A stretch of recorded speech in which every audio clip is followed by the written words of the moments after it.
ビクトリア3。財政難を乗り切り富国強兵を進め宿敵オーストリアに宣戦布告した我らが幕府。黒船来航時の侮辱忘れておらんぞ。今度はこちらが黒船で乗り付けてやる。けじめの時間だー。ちょんまげたちの逆襲が始まる。そして現在オーストリアは、どうやら北ドイツ連合とも戦争中。双方死亡数百万超えの泥沼状態。これは漁夫の利狙えますわ。越後やお主も悪よのー。そして戦争へのカウントダウンが進む。日本幕府 VS オーストリア、開戦。やっはー、欧州に幕府の意向を知らしめせー。兵隊さんたちのためにブリーフを増産だー。時代の最先端、ゴム入りのブリーフ、って戦いよ。日本はシーパワーの島国、守りは最強、敵が疲弊するまで気を伺うのだー。意気揚々と宣戦布告したのに戦い方がしょっぱい。黙らっしゃい。戦争支持率の低下は敵の方が圧倒的に早く我が方が有利。沿線理由を見れば一目瞭然。我が国の急進派が 5% 程度であるのに対し、敵は人口の 40% が急進派になっているのだ。もうこれ戦わなくても勝てるんじゃね？いや無条件降伏させるには戦闘支持率をマイナス100にしなきゃならない。故に相手が疲弊してから上陸作戦を決行するぞー。まあ鎖国してるから市場にも何ら影響ないし、のんびり都市開発して気を伺えば良さそうだな。これぞ経済を他国に依存しない我が国の強みよ。だな。そしてのんびり敵の疲弊を待ってたら突如オーストリアの国旗が変わった。まさかのタイミングでオーストリア・ハンガリー帝国に。ハプスブルク家の連邦国家がなんぼのもんじゃーい。第一次世界大戦の前に解体してくれるわー。ドイツはオーストリアと戦ってるしこの世界の歴史がどんどんカオスになってくぜ。時は満ちた、東郷平八郎よ。一戸を連れ上陸作戦を開始せよー。乱世だー。伊藤平八郎、貴様は伊藤宝を乗せ別の町に上陸せよ。2カ所同時に攻撃して敵を分散させる感じで攻めるのな。いかんせん遠いので到着まで50日ほどかかる予定。ちょんまげ軍団の大公開。先に上陸したのはダブル伊藤チーム。イベント発生で伊藤宝が残壕ネズミの特性を取得。伊藤宝の防御力が 20% アップ。どうやら戦闘せず上陸に成功。ドイツとの戦いに夢中でこっちは無防備だったのかな？よろしい、ならば本国より前線へ兵を送るのだー。こうして水の都ベネチアにちょんまげたちが送り込まれた。やっはー、現地挑発は戦いの常。このイカスミパスタと生ハムは私のものだー。戦火の中でご当地グルメ楽しんでんじゃねえよ。てっへ。へし兵が来たほー。飯食いながら話すな。敵兵が来たのか？敵兵128大隊、東方19大隊のみです。多勢に無勢なり。こや勝てん。兵種は同じっぽいけどいかんせん攻撃防御に差がある模様。そして21日の戦いの末、敗北。なーに局地的に負けようとも戦勝点は我らが上。このまま突撃あるのみよ。ちょんまげたちを次々と送り込む、ちょんまげわんこそば作戦が実行された。っていうかめちゃ強い、一戸のおじいちゃんも負けそう。防御力では勝ってるけど、やっぱ数の防力には勝てない感じか？前線に送れる兵の数もよくわからないし、この世界の仕組みがまだ把握できぬ。将軍の数多すぎなんかな？まあ敗戦しそうだったら、本国で大動員かけててこ入れするよ。一応余力は残してるなら安心かな？とかやってたら前線取り返されてまた上陸作戦からやり直し。おい。でも敵参将軍不在だったので、なんとか再度上陸成功。ちょんまげわんこそば、おかわり入りまーす。ちょっとでも長く居座って敵を疲弊させるのだー。そしてくしくも史実で第一次世界大戦の変換点となったトレビーゾの戦いに、一戸のおじいちゃんが大勝利。オーストリア側のオクシタニアが降伏。この世界、フランスからオクシタニアが独立してる不思議な世界。瓦解するオーストリア勢、スイスも降伏。オーストリアの戦勝点はマイナス88、もう風前の灯火だぜ。そして板垣ゴンノベイがベネチアを死守する中、ついにオーストリア・ハンガリーが敗北を認めたおー、極東の島国が世界の列強に勝利だぜー。勝ち時をあげよ、かーったどー。これで幕府が列強入りだぜ。あれ、戦争終わってないんですけど、オーストリア側だったアチェとかがまだ戦う気みたいだな。まあ2、3発殴って黙らせましょ。拳で解決。なお、オーストリアからの賠償金は163キロ。江戸バブル再び。5年間オーストリアの利益の 10% だしありがたや。ていうかすでに我らが幕府の GDP は世界一位。生活水準も世界4位、世界有数の裕福な国になったぜ。でも世界ランクはまだ3位、さらに軍拡するなりして国威を上げねば。ここまで来たら世界の列強1位を目指すしかねえな。じゃまずはアチェとかいう、インドネシアの小国にけじめをつけに乗り込みますか。スマトラ島の端っこか、ちょんまげたちのちょっとしたリゾート旅行になりそうだな。国内の開発も忘れず続行を、労働者が減ってきたのでより青々しい生物キャンペーンを布告。なんだよそれ、怖えよ。多分隣の芝は青い的な何かかな。ところどころ怪しい日本語があるな。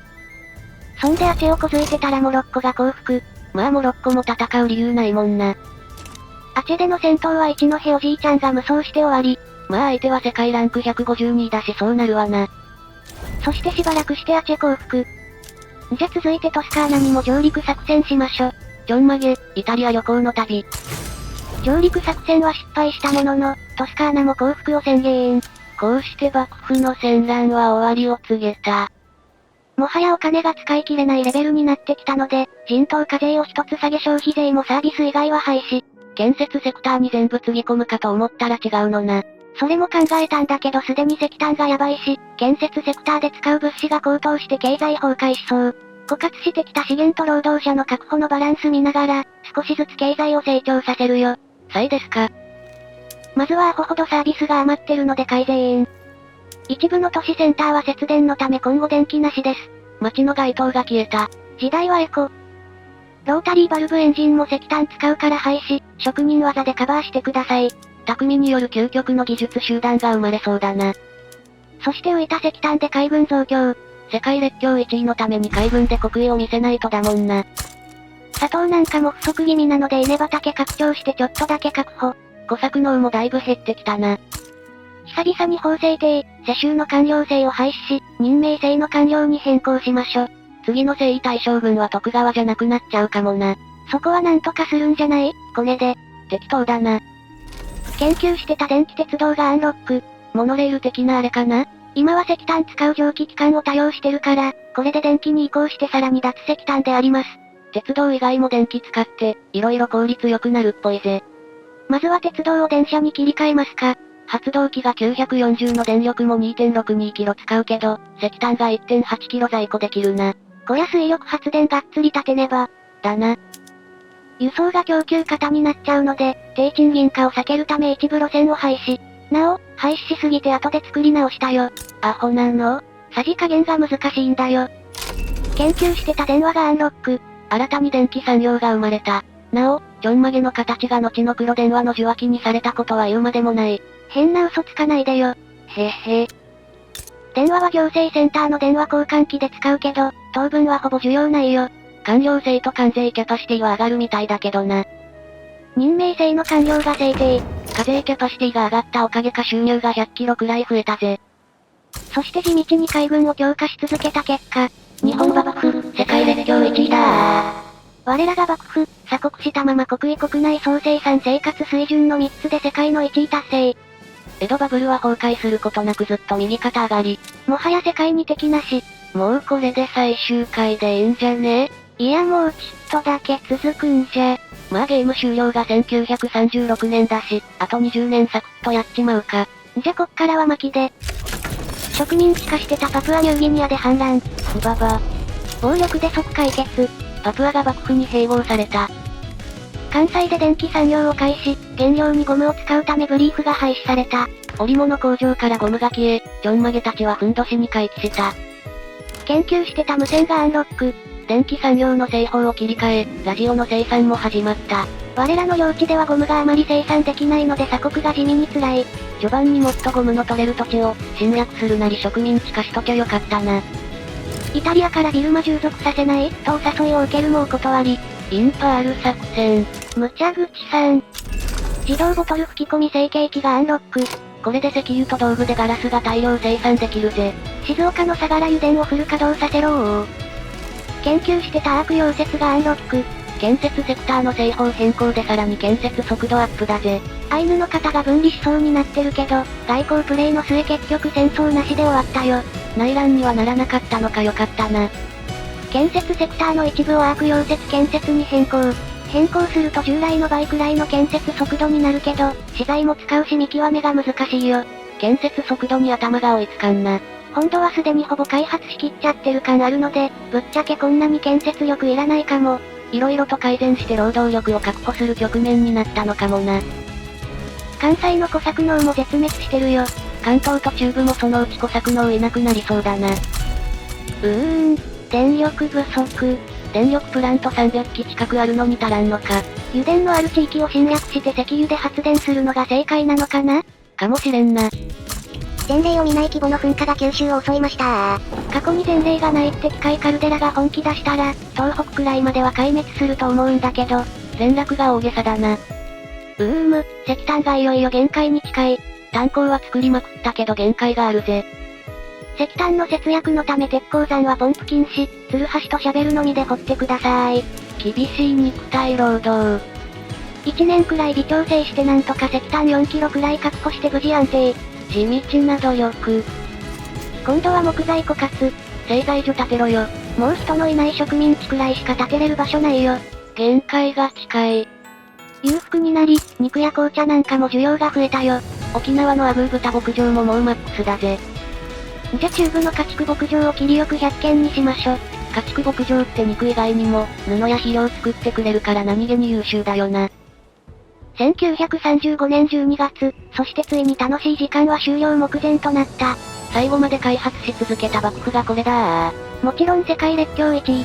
国威も圧倒的首位。GDP はもちろん世界1位。2位の2倍以上の差をつけた。識字率は2位。ボヘミアには勝てなかったよ。うちは植民地も抱えてるから小国みたいにはいかないぜ。生活水準は堂々の1位。最後少し下がってんな。まあ鉱山をツルハシで掘る肉体労働にしましたので、アナログの力技。人口は4位。中国が3分裂したので、侵略者として頑張ればワンチャン1位狙えたかも。中国は人口多いから人口で1位取るのは結構大変かもな。政府のトップは最後まで幕府、でも影響力はもう 7% しかない。そのうち実業家の傀儡になりそうだな。法律はこんな感じ。なんとか最後まで鎖国でいけたぜ。建設した都市の施設はこんな感じ。改めて見るといっぱい建てたもんだな。幕府100年の地道な積み重ねであります。でも生産性悪いところまだちょいちょいあるな。ビクトリア初プレイなんで勘弁してください。そういやそうだった。建設した地方の施設はこんな感じ。コーヒー農園意外と多いな。植民地の人が頑張りました。そして重要な鉱物が映ってない。取り忘れた。おい。開発の施設はこんな感じ。ちょんまげしれっとガトリング砲装備しとる。市場はこんな感じ。多少品不足感あるけど生活必需品は足りてるな。産業品はゴムと板不足。石炭確保のため汽船から帆船に一部切り替えたから、船作ったりで板足りん感じかな。それもあるけど高級品の家具とかでも結構使ってそう。価格は高騰してないけど製材所がもう限界だからこれ以上は厳しいか。これ以上の発展を幕府が望んだら、遠くない未来で侵略戦争を始めるかも。資源をめぐってこの世界でも大戦が起きそうだな。研究は最後の方が結構残っております。確か政策の言論の自由とかで検閲してると、技術の普及にデバフかかるとかだったか？試してないけど全部取るのは難しいのかな？先進国とかならできるのかもな。いっぱい建てた大学は識字率に貢献してくれた模様。あ、技術普及のデバフは孤立主義でもかかってるな。鎖国プレイだとダメですか。まあ当たり前だな。そしてこちらが日本幕府の住民の皆さんです。労働者と農家がちょんまげじゃない。海外からの実習生かな？それ以外は20世紀だけど皆ちょんまげのままだな。そう、ちょんまげこそが世界最強の証なのだ。意味わかんねえよ。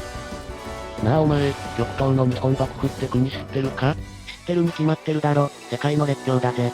奴ら自分の国に引きこもってるくせにちょっと小づいただけで怒り狂って、海を渡って人切り包丁で襲ってくるらしいぜ。マジかよやべえ蛮族だな。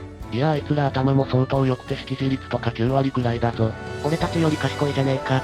ちょんまげとかいう頭に乗っかってるのが電波を受信して電算機に繋がってるらしいぞ。とんでもねえ技術力だな。この世界の21世紀は史実とは大きく異なるだろう。しかしそれを観測する者はいない。ではこんな感じで開始100年が経過し、ビクトリア3ゲームオーバーでございます。なかなかやりごたえのある世界だったな。最初はなんじゃこれって感じだったけどやってくうちにだいぶ慣れたよ。もう一回やればもっといい感じにやれる気がするよ。パラドゲーはおかわりしたくなるよな。当チャンネルでは他にも色々ゲームしてますので、よかったら他の動画もご視聴お願いいたします。チャンネル登録高評価もお願いします。更新頻度が少しアップするんだぜ。ではまたお会いできることを願って。じゃ、またねー。